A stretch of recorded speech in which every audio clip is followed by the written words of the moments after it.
So tomorrow sees the Queen perform the annual state opening of Parliament, the start of a new session following the Conservatives' victory at the general election. It's the first time for nearly 20 years that a Tory majority government will present its legislative programme.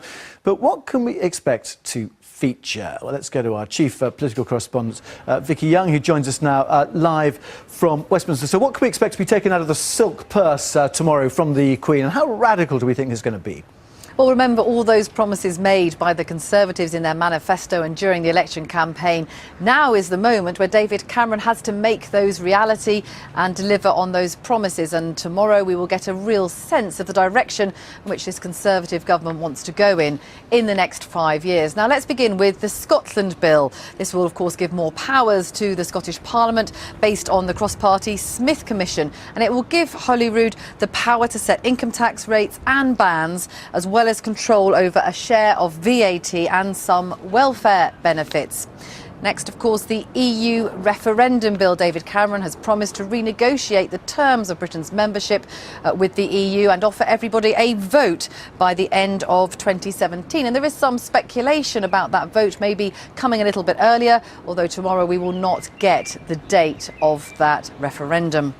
And then a Bill of Rights. The Conservatives have pledged to abolish the Human Rights Act and replace it with a British Bill of Rights. The Conservative manifesto said that this would break the formal link between British courts and the European Court of Human Rights to make our own Supreme Court the ultimate arbiter of human rights matters in the United Kingdom.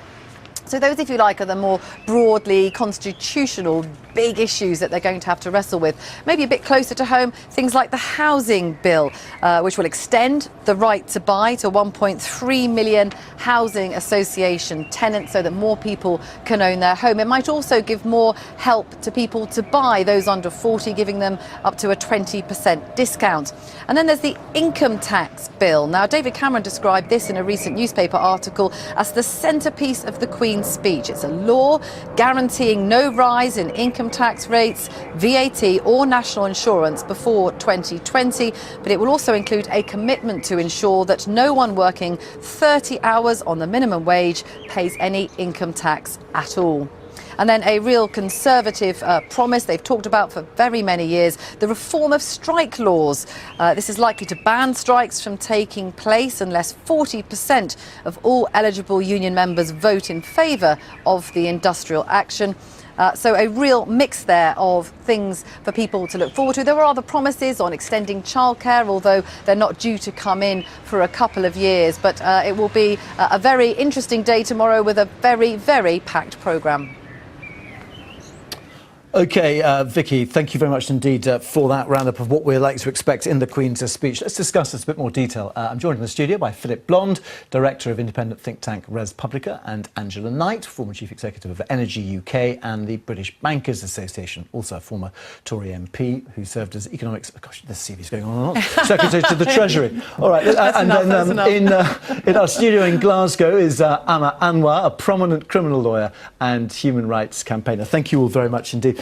Interesting, I was reading The Spectator a couple of days ago, and the magazine was urging David Cameron to be as radical as possible, given such a majority, first time in 20 years.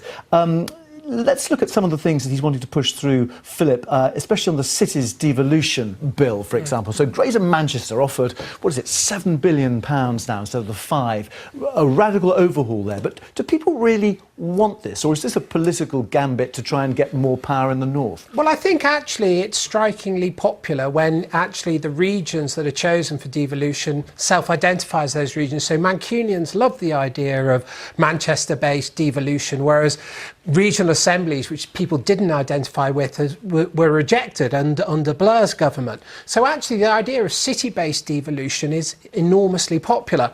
And what it will do, and we at ResPublica wrote the first report arguing for that, and the reason we did so is it's about making the state work for those dependent on the state. So the north is in many ways has 40% of its population often in inner city areas, trapped in various forms of dependency, worklessness. And if we can integrate the state and create a wraparound state, we have a real shot at getting those people into work and into healthy outcomes. And we calculate that that could save, in Manchester, 5 billion over the course of a parliament. And actually, those sort of savings can be found by getting the state to work, whereas the state has been failing these people for years upon generation. And that's the radical promise. And the Prime It's also Minister, going to put a lot of Whitehall bureaucrats out of a job potentially anyway as well. and that's another great argument and rationale it's a very valid point that Philip makes. I mean, I come from Sheffield. I didn't leave Sheffield till the end of the 1990s, and I was involved in local government there. And these cities, you know, they've also got quite a good long-term record of private-public sector partnership anyway. They're substantive. They've got people, business, politicians who can actually do the work that's required. And I think devolution to them, they're not all in the right place, but I think devolution to a number of them is actually something that's really going to radically change. And although it's sort of, you know, the city bill, but I think it's a very good proposition. In favour of that. Yeah. Let's just go to Anwar, though. In terms of the changing of the Human Rights Act to a British Bill of Rights, do you support that, or do you have misgivings? Because a lot of Tories have misgivings about it as well, don't they? I think they do. I think across party there's a great deal of anger and upset at the proposals, because it has to be described as a knee-jerk response, juvenile, and it's not been thought through, and even the implications on the 4 separate home nations of how exactly David Cameron wishes to push this through. I mean, the idea that somehow, you know, Strasbourg tells us what to do, frankly, is farcical. But do you and accept, what it will do is take us critics, back in time. Sorry, it will take us back. The critics of the status quo at the moment say that, you know, you've got notorious people who are trying to escape being, for example, sent or extradited to other countries, are hiding behind that? Or do you say that is the due legal process and everyone should be allowed to have that? We like to pride ourselves. I mean, it's all very well for this government to talk about the Magna Carta. Well, the Human Rights Act is a jewel in the crown in 21st century legislation. It's what sets us apart from countries like Saudi Arabia, Iran and other draconian regimes. And the issue here really is one of simple. The rule of law is paramount. We don't throw away laws such as prohibition on the right to torture. We don't throw that away just simply because of 1 or 2 individuals who are highlighted by hysterical medias or hysterical home secretaries. The issue is quite simple. It's across the board, and we say human rights should be taken for granted, not something being haggled over by politicians who wish to play to the highest audience. That's not what's happening. I mean, here it's a question of which is the supreme, you know, which is the top court. We have a Supreme Court in this country. We have a Supreme Court in this country. To make it the Supreme Court. We have a here in the Supreme Court UK. in this country, and all that Strasbourg can do is advise. The trouble is, rights don't tell you what is right, and rights don't tell you how to decide equal pay, between the right to rights. same-sex And marriage, I the right to prohibition of torture. We're not going to hear anyone if we're talking over each other. Where the government's proposals have merit is the idea of restoring supreme authority to the British courts, which I think largely is popular. And I don't think it follows from that we are abandoning human rights. We're bringing them home. And it's not a new discussion. It's not a new discussion. It's been here for some time.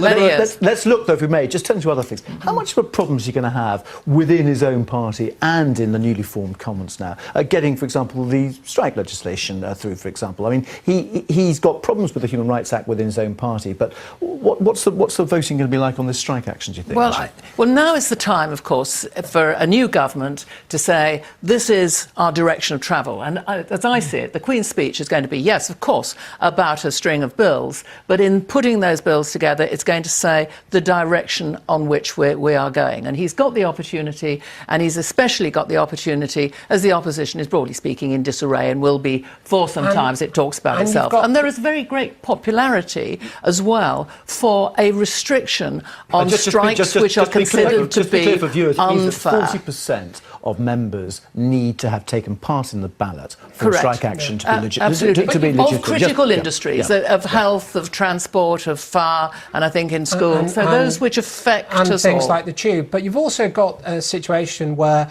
because Cameron won an unexpected majority, he's actually, now he's at his peak. He can deliver things that he couldn't do before. And he's had pledges of loyalty from all the backbenchers, from the 1922 committee. And nobody wants to be the person that breaks this very slim Tory majority.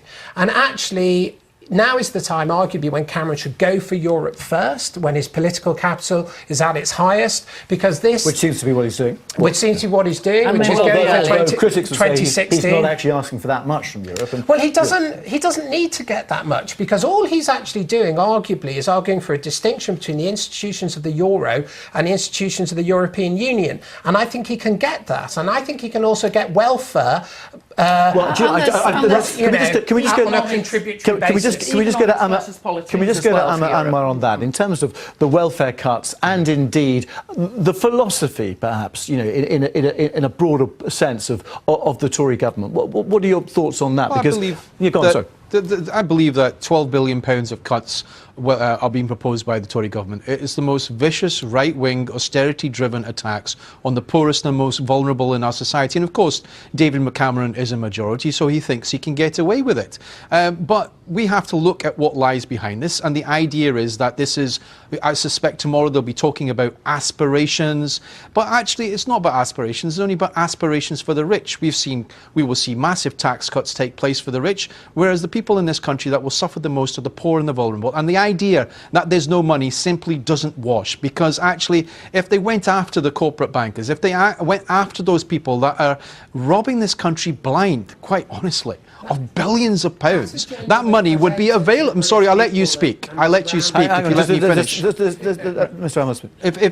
If they actually went after those individuals and showed some guts and courage to do it, that would actually give them public support. And I think what is proposed in the Queen's speech tomorrow is actually austerity driven, and it's being proposed on the basis of they are preparing for the biggest battles ahead, because they know that they need to break the backs of workers who are the most powerful in this country, that actually stand between us and what is Victorian values which this government intends to impose on the poorest in this society. Frankly. I mean, after all, these were arguments all presented time and time again during the lost in general Scotland. election, You and lost the in reality Scotland. of what You has lost happened in is that Scotland. people... Labour lost in Scotland. lost Absolutely, Scotland. absolutely. And lost people in Scotland. voted for last time. sensible economic George propositions. Osborne carried out Alistair Darling's deficit reduction plan. So actually the austerity that we had was actually austerity light, even though it was sold as austerity strong, which actually probably kept our bond prices much The one thing lower than it we should haven't be. discussed and we haven't got time for, which Yeah. might appeal to a lot of people, including the Prime Minister, perhaps, the repeal of the hunting bill.